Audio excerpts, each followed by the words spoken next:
രാജ്യം ഉറ്റുനോക്കുന്ന സ്പ്രെഡക്സ് ദൗത്യത്തിന്റെ ഭാഗമായുള്ള സ്പേസ് ഡോക്കിംഗ് വൈകും. ബഹിരാകാശത്ത് ഉപഗ്രഹങ്ങളെ കൂട്ടിച്ചേർക്കുന്ന സ്പേസ് ഡോക്കിംഗ് ഉടനില്ല എന്നാണ് ഇസ്രോ അറിയിച്ചത്. ഡോക്കിംഗുമായി ബന്ധപ്പെട്ട ട്രയലാണ് ഇന്ന് നടന്നത്. ഉപഗ്രഹങ്ങളെ 3 മീറ്റർ വരെ അടുത്തെത്തിച്ചെന്നും പിന്നീട് സുരക്ഷിതാകലങ്ങളിലേക്ക് മാറ്റിയെന്നും ISRO വ്യക്തമാക്കി. മുഹമ്മദ് റഹീസ് വിവരങ്ങൾ വായിച്ചിരുന്നു. റഹീസ്, ഇന്ന് ഒരുപക്ഷെ അതിലൊരു നിർണായക ചുവടുവയ്പ് ഉണ്ടാകും എന്ന് തന്നെയാണ് എല്ലാവരും കരുതിയിരുന്നത്. അത് ട്രയലാണ് എന്ന രീതിയിൽ നമുക്കറിയുകയുമില്ലായിരുന്നു. റഹീസ്, എന്താണ് അതിലുള്ള സാങ്കേതിക പ്രശ്നം? കാശ്മീർ നിലവിൽ ഈ സ്പേഡെക്സ് മിഷനെ സംബന്ധിച്ച് ഇന്ത്യയെ അല്ലെങ്കിൽ ISRO സംബന്ധിച്ച് ഏറ്റവും നിർണായകമായ ഒരു ദിവസമായിരുന്നു ഇന്ന്. കാരണം ഈ 2 ഉപഗ്രഹങ്ങളെയും ഏറ്റവും അടുത്തേക്ക് കൊണ്ടുവന്ന ദിവസം ഇതാണ്.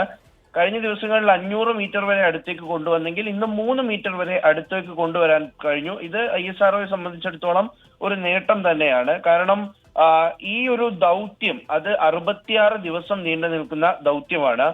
തുടക്കം മുതൽ തന്നെ ISRO പറയുന്നുണ്ടായിരുന്നു, ഏതെങ്കിലും ഒരു ദിവസം എടുത്ത് ആ ദിവസം ഡോക്കിംഗ് നടത്തുക എന്നുള്ളത് ഒരിക്കലും പ്രാവർത്തികമാകുന്നതല്ല. കാരണം ഈ ഉപഗ്രഹങ്ങളുടെ ഭ്രമണപഥത്തിൽ ഉണ്ടാകുന്ന വ്യത്യാസം അത് പ്രധാനമായും പരിശോധിക്കണം.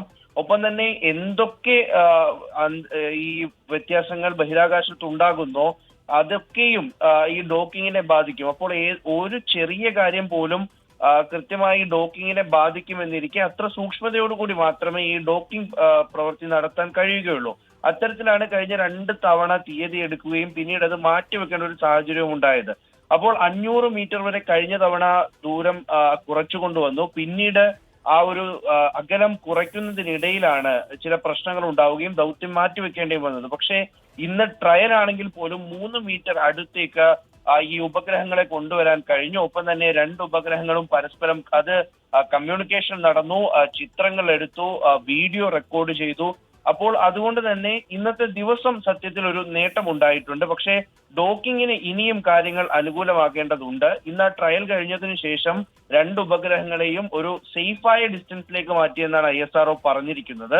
അത് എത്ര മീറ്റർ ആണെന്ന് വ്യക്തമാക്കിയിട്ടില്ല. അതുകൊണ്ട് തന്നെ ഇനി ഇതൊരു 500 മീറ്ററിനകത്താണുള്ളത് എന്ന് മനസ്സിലാക്കുന്നു. എന്തായാലും അടുത്ത തവണ ഇത് ട്രയൽ ആകില്ല. അത് നമ്മുടെ ദൗത്യത്തിന്റെ ഭാഗമായിട്ടുള്ള ഒരു അകലം കുറയ്ക്കൽ തന്നെയാകും.